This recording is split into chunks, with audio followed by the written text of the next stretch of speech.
তিনি বলেন গণতন্ত্রের মা আপসী দেশ নেত্রী বেগম খালেদা জিয়া। তিনি এই দেশের জন্য, এই দেশের জনগণের জন্য, আপনাদের আমাদের সকলের জন্য উনি জীবনের সমস্ত সুখ, আহ্লাদ, বিলাসিতা, ক্ষমতা সমস্ত কিছু অর্জন করেছেন। উনি চাইলে অনেক বিলাসিতা জীবন যাপন করতে পারতেন, আপন করলে প্রধানমন্ত্রী আবার হতে পারতেন, 3 বার হওয়ার পর আবার হতে পারতেন। কিন্তু উনি একটি কথা বলেছেন, যে দেশ আমার, দেশের মাটি আমার, এই দেশের জনগণকে রেখে আমি কখনো বাইরে যাব না, বাইরে আমার কোনো ঠিকানাও নাই। আমাদের সেই নেত্রী বেগম খালেদা জিয়া আজকে জীবন মৃত্যু সন্ধিক্ষণে পরম করুণাময় আল্লাহর কাছে তার জন্য দোয়া করবো, আল্লাহ যেন তাকে পূর্ণাঙ্গ সুস্থ করে আমাদের মাঝে আবার ফিরিয়ে দেন। এই দেশের জন্য, এই দেশের জনগণের জন্য তিনি অল্প বয়সে তার স্বামীকে হারিয়েছেন, তার সন্তানকে হারিয়েছেন, আরেক সন্তান এখনো বিদেশে নির্বাসিত 17 বছর যাবৎ। তিনি যে বাড়িতে বসবাস করতেন, যে বাড়িতে জনাব তারেক রহমান এবং আরাফাত রহমান খুব বড় হয়েছেন, এবং এই 2 সন্তানের ঘরে যে নাতিগুলো যেখানে জন্ম হয়েছে, তার 40 বছরের বসবাসের বাড়ি থেকে তাকে এক কাপড়ে একদিনের মধ্যে বের করে দেওয়া হয়েছে। ওনার মুখে থেকে শুনলেন পুরুষ পুলিশ তারা বলছে ওনাকে টেনে হেসে বের করো, না হলে কুলে করে তুলে নিয়ে আসো। এমনই ভাবে কিন্তু আমরা জীবনের এতগুলো বছর পার করেছি, একটা না 16-17 বছর। সেই নেত্রীর জন্য আমাদের এখন কিছুই করার নেই, শুধু পরম করুণাময় আল্লাহর কাছে দোয়া করা চাই। তাই আমরা প্রাণ খুলে তার জন্য দোয়া করবো। উনি যে এই দেশ করার জন্য কারিগর ছিলেন, যে দেশটা এখন ভঙ্গুর অবস্থায়, এই দেশটাকে আবার নতুন ভাবে দেখিয়ে তুলতে হলে আমাদের গণতন্ত্রের মার এখন খুবই প্রয়োজন। আমাদের ভারপ্রাপ্ত চেয়ারম্যান জনাব তারেক রহমান 17 বছর বিদেশে নির্বাসিত। 111 সরকার তাকে মেরে তার কোমরের হাড় ভেঙে দিয়েছে, তাকে দেশ থেকে ফিরে যেতে বাধ্য করেছে। তারপরও কিন্তু তিনি থেমে থাকেননি। তিনি 8000 মাইল দূরে থেকে এই পুরা জাতিকে সংগঠিত করেছে, যার ফলশ্রুতিতে হাসিনা পালিয়ে যেতে বাধ্য হয়েছে। এই দীর্ঘ এত বছরের আন্দোলনে সংগ্রামে যারা মারা গেছে, তাদের সকলের আত্মার মাগফিরাত কামনা করি। যারা অসুস্থ হয়েছেন, গুলিবিদ্ধ হয়েছেন, তাদের আরোগ্য কামনা করি এবং সকলের পরিবারের প্রতি সমবেদনা জানাই। আজকে আমি যে বসে কথা বলছি, যেখানে দাঁড়িয়ে কথা বলছি, এরা আমাদের মন্ত্রী, এমপি জনাব আব্দুল এবং ঢাকা জেলা সভাপতি, আমি যে সভাপতি ছিলাম, আমার আগে সভাপতি ছিলেন জনাব আব্দুল মান্নান সাহেবের। এখানে আমরা কিন্তু অনেক অনুষ্ঠান করি। আমি এই জনাব আব্দুল মান্নান সাহেব, ডাক্তার নাজমুল হুদা সাহেব সহ আমাদের অনেক গুণীজন, আমাদের যে চলেছেন সভাপতি ছিলেন ইসলাম খান, আরো আমাদের অনেক নেতা কর্মী যারা সামরিক মৃত্যু হয়েছে, তাদের প্রত্যেকেরই আত্মার মাগফিরাত কামনা করছি। আল্লাহ যেন সকলকে ব্যস্ত নসিব দান করে এবং তাদের যে কবরে তারা যেন সুখে শান্তিতে থাকে, পরম করুণাময় আল্লাহর কাছে আমরা সেই দোয়াটি করব। সামনে একটি নির্বাচন, যে নির্বাচনের জন্য আমরা এতগুলি বছর 17টি বছর একটানা কষ্ট করেছি। অনেকে জেল খেলিয়েছি, অনেকে গুম খুনের শিকার হয়েছি, অনেকে মামলা, শত শত মামলা খেয়েছি, মানে শান্তিতে কেউ ছিলাম না। কিন্তু তারপর একটি নতুন একটি নির্বাচনের দিকে আমরা এগোচ্ছি। এই নির্বাচনকে কেন্দ্র করে কিন্তু অনেক ষড়যন্ত্র, দেশি এবং বিদেশি ষড়যন্ত্র এখনো চলছে।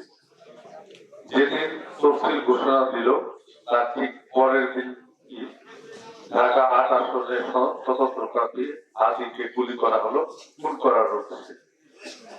কয়েকদিন মৃত্যুর সাথে পাঞ্জা লড়ে শেষ পর্যন্ত সে শহীদই হলো।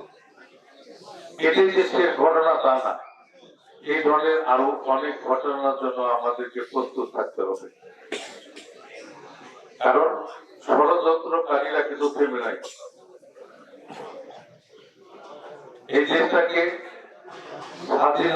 স্বাধীন সার্বভৌমত্ব একটি দেশটাকে পরাধীন করার জন্য, এই দেশটাকে একটি অস্বাভাবিক অবস্থা নিয়ে যাওয়ার জন্য, এই দেশটাকে তালেবান রাষ্ট্র বানানোর জন্য এখনো বিদেশি শক্তি দেশি সেই পুরানো দিনের বেইমানদের সাথে মিলে দেশটাকে আবার অস্থিরতা তৈরি করতে চাচ্ছে। তারা চাচ্ছে যে কোনো মূল্যে যেন 12ই ফেব্রুয়ারি ভোটটা না হয়। কিন্তু আমরা যারা শহীদ রাষ্ট্রপতি জিয়া রহমানের আদর্শের সৈনিক, দেশনেত্রী বেগম খালেদা জিয়ার আদর্শের সৈনিক, ভারপ্রাপ্ত চেয়ারম্যান জনাব তারেক রহমানের আদর্শের কর্মী যারা, আমরা আজকে প্রতিজ্ঞা করতে পারি যে কোনো মূল্যেই 12ই ফেব্রুয়ারি নির্বাচন হবে এবং হতেই হবে। কোন ষড়যন্ত্রের কাছে আমরা মাথা নত করবো না এবং প্রতিহত করবো ইনশাল্লাহ আপনাদের সকলকে একসাথে। এখানে অনেকের মধ্যে কিছু কিছু সংশয় আছে যে মেহনাত আর আমার মধ্যে দূরত্ব হওয়ার কখন, যখন প্রতিযোগিতা আসে, প্রতিদ্বন্দ্বিতা আসে বা যেটাই বলে মনোমালিন্য আসে। মেহনাত তো কখনো নির্বাচনের প্রার্থী হয় না, দলীয় কোনো প্রার্থী হয় না, সেখানে কেন হতে হবে? এটা হওয়ার কোনো কারণও নেই। আমরাই কিন্তু কেউ না কেউ আমাদের মধ্যে কাদা ছোড়াছুড়ি করে এই পরিবেশটা তৈরি করতে চাই। কিন্তু যারা এগুলো তৈরি করতে চাই তারা কিন্তু দলের ক্ষতি করছে। এখানে কিন্তু এই দলের নেতা কিন্তু দেশনেত্রী বেগম খালেদা জিয়া এবং জনাব তারেক রহমান এবং তাদের মার্কা হলো ধানের শীষ। এর সাথে তো কারো বিরোধ নাই। আমরা এটাকে সামনে রেখে আমরা আগাই না কেন? যদি ধানের শীষ টিকে থাকে, জনাব তারেক রহমান সাহেব টিকে থাকে, তাহলে আমরা টিকে থাকবো। আমরা যদি তাদের অস্তিত্বে টান লাগে তাহলে আমরা কিন্তু হারিয়ে যাব। আমরা কিন্তু একটা না 16-17 বছর কষ্ট করেছি। আমাদেরকে না পাইলে আমাদের মা বাপকে ধরে নিয়ে গেছে, ভাইদের ধরে নিয়ে গেছে, নির্যাতন করেছে, মারধর করেছে, অনেক নির্যাতিত আমরা হয়েছি। কিন্তু আমরা যদি ভুল করি তাহলে কিন্তু আমরা আবার সেই নির্যাতনের মধ্যে আবার পড়ে যাব। আমি কিন্তু বিভিন্ন জায়গায় আমাদের নেতা কর্মী অনেকে বলে থাকি যে 17 বছর কষ্ট করেছেন, আরেকটু ধৈর্য ধরেন। বিএনপি যদি ইনশাআল্লাহ জনগণের ভোটে ক্ষমতায় আসে, আমরা যদি এখানে নির্বাচিত হই, তাহলে সকলকে নিয়ে বৈধভাবে ব্যবসা করে আমরা চলতে পারবো। কোনোভাবে অনিয়ম করার কোনো প্রয়োজন নেই। আমি এখনো বলছি ইনশাআল্লাহ জনগণের ভোটে বিএনপি ক্ষমতায় আসবে। আমরা সকলে মিলে, আমরা এখান থেকে আমরা জয় হব। আমরা সকলে মিলে সৎ পথে আয় রোজগার করে খাবো, ব্যবসা করে খাবো। এটাই আমাদের মূল লক্ষ্য। কারণ অনেক টাকার দরকার নেই জীবন বাঁচানোর জন্য, জীবিকা নির্বাহের জন্য বেশি দরকার নেই। বেশি যারা করেছে, ধরেন আমাদের আগে যারা অনির্বাচিত এমপি যারা ছিলেন, এই 92-তে যিনি ছিলেন, হাজার হাজার কোটি টাকা চুরি করে বিদেশে পাচার করেছে। সেই টাকাগুলো বাজেয়াপ্ত হয়েছে, তিনি এখন জেলে আছেন। না উনি ভোগ করতে পারতেছে, না এই দেশের জনগণ ভোগ করতে পারতেছে। অথচ টাকাগুলো কিন্তু আপনাদের আমাদের ট্যাক্সের টাকা, আপনাদের আমাদের শ্রমের টাকা, আমাদের সন্তানেরা বিদেশে থাকে, তারা যে রেমিটেন্স পাঠায় সেই রেমিটেন্সের টাকা এনজয় করছে বিদেশিরা বাজেয়াপ্ত করে। ঠিক সালমান সাহেব আছে জেলে, আর আমাদের হক মেরেছে। তাহলে বেশি কামাই লাভ কি? এটা কিন্তু একটা রূপ। বেশি কামানোটা একটা রূপ। মানুষের কত লাগে, ভোগ কত করতে হবে, সেটা যদি ভোগই না করতে পারলো তাহলে লাভ কি? তাই আমাদের যতটুকু দরকার ততটুকুর মধ্যেই থাকি, সৎ পথে থাকি, ন্যায় পথে থাকি। কারণ আমরা কিন্তু মনে রাখতে হবে যে শহীদ রাষ্ট্রপতি জিয়া রহমানের আদর্শের দল, দেশটির বেগম খালেদা জিয়ার আদর্শের দল, ভারপ্রাপ্ত চেয়ারম্যান জনাব তারেক রহমানের আদর্শের দল। এরা তো কখনো ক্রাইম করে না, এরা তো কখনো অনিয়ম করে না, এরা তো দেশের জন্য তাদের জীবনে সর্বস্ব তারা ত্যাগ করেছে। আমরাও তো অনেক কষ্ট করেছি, আর কয়েকটা দিন কষ্ট করি, ইনশাল্লাহ সকলে মিলে একসাথে থাকবো, একসাথে কাজ করবো, কোনো চিন্তা করবেন না। এখানে পদ পদবীর কিছু প্রশ্ন আছে, কিছু ব্যতিক্রম আছে, অস্বীকার করার কোনো সুযোগ নেই। ইনশাল্লাহ পরবর্তী যে কমিটি গুলো হবে, যার যার যোগ্যতা অনুযায়ী, যার যার কর্ম অনুযায়ী সবাইকে প্রোভাইড করা হবে।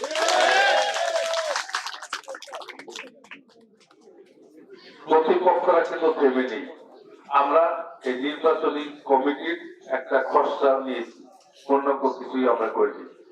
প্রতিটি ইউনিটে বলেছি তোমরা জমা দাও। আমি জানি এখানে মিনিমাম 25 থেকে 30% জামাতের এবং আওয়ামী লীগের লোকের নামও আছে।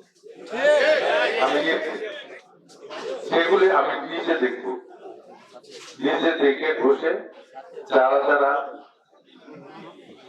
আমাদের বাইরে ঢুকেছে সেগুলি পার করবে। আর আমাদের যারা নিজস্ব যারা আছে, যারা এই দলের জন্য শ্রম দিয়েছে, তারা সেখানে অন্তর্ভুক্ত হবে, সেই নিশ্চয়তা আমি দিতে পারি।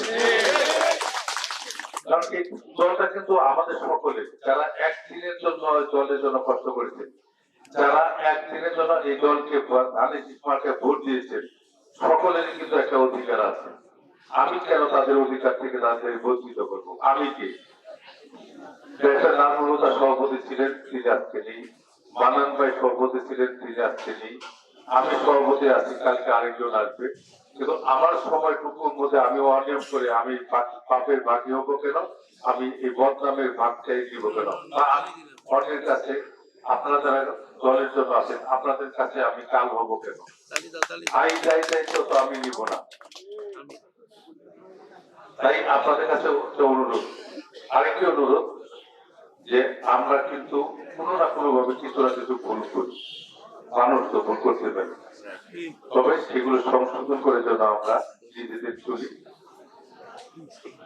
এই ব্যানার ফেসবুক গুলো আমি যতবারই বলেছি যে একটু নিয়ম মাফিক করেন, তারপরে দেখা গেছে যে আমাদের যে ছবি তার যে 3 গুণ করে যে লাগায় তার ছবি।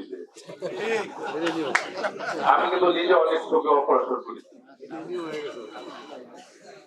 কিন্তু বলছি কি, আমরা যে যখন নেতা থাকে তাকে তুলে ধরতে হবে, কারণ যে নির্বাচন করবে তাকে তুলে ধরতে হবে। কিন্তু তা না করে আমাদেরকে যদি আমরা বড় করে তুলি তাহলে তো ঠিক হবে। যাই হোক, আপনারা সকলে ভালো থাকবেন, সুস্থ থাকবেন। আমাদের দেশ নীতির জন্য করজোর আপনাদের একটা অনুরোধ, আপনাদের নতুন দিনের সূর্যের দিকে তাকিয়ে আছি, সেই সূর্য যেন আমাদের গণতন্ত্রের মা, আমাদের মা, তার হাতে যেন উদিত হওয়ার তৌফিক দান করেন আল্লাহ। তিনি 3টি নির্বাচনী এলাকা থেকে দাঁড়িয়েছেন, তিনি জীবনে কখনো ফেল করেননি। 5টি নির্বাচন থেকে যখন দাঁড়িয়েছে তখন 5টাতে পাস করেছেন, ওইদিকে হাসিনা 5টায় দাঁড়িয়ে 1টায় পাস করেছে, 4টায় ফেল করেছে। আমরা দুই নেত্রীর মধ্যে যে ব্যবধানটা, জনপ্রিয়তাটা এখান থেকে বোঝা যায়। ইনশাআল্লাহ আমাদের দেশটিতে বেগম খালেদা জিয়া আবার সুস্থ হয়ে আসবে। এবার 3টি আসন থেকে দাঁড়িয়েছেন, 3টি আসন থেকে আবার বিপুল ভোটে নির্বাচিত হবে। আমরা ততদিন আল্লাহ যেন আমাদের নেত্রীকে বাঁচিয়ে রাখে, নেতৃত্ব দেওয়ার সুযোগ দেন, এবং আগামী 25শে ডিসেম্বর 17 বছর নির্বাসিত জীবনের পর আমাদের দেশ নায়ক জনাব তারেক রহমান আমাদের মাঝে ফিরে আসছে। আমরা পরম করুণাময় আল্লাহর কাছে দোয়া করবো, আল্লাহর জন্য পূর্ণাঙ্গ সুস্থ অবস্থায় আমাদের মাঝে ফিরিয়ে দিয়ে এই দেশের গণতন্ত্র ধরে রাখার জন্য আল্লাহ তাকে তৌফিক দান করেন। আমরা প্রত্যেকে একে অপরের জন্য দোয়া করবো, সকলের জন্য সুস্থ শরীরে আমরা একসাথে কাজ করতে পারি এবং নির্বাচনে আমরা সারা দেশে জয়ী হতে পারি।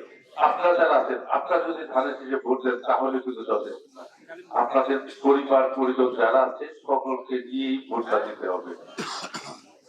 আমাদের পরিবার পরিজন যারা বিদেশে আছে, এইবারই প্রথম কিন্তু বিদেশ থেকে ভোট দেওয়ার সুযোগ আছে, তাদেরকেও বলতে হবে তারা যেন রেজিস্ট্রেশন করে নেয় এবং ওখান থেকে ভোটটা তৈরি করে।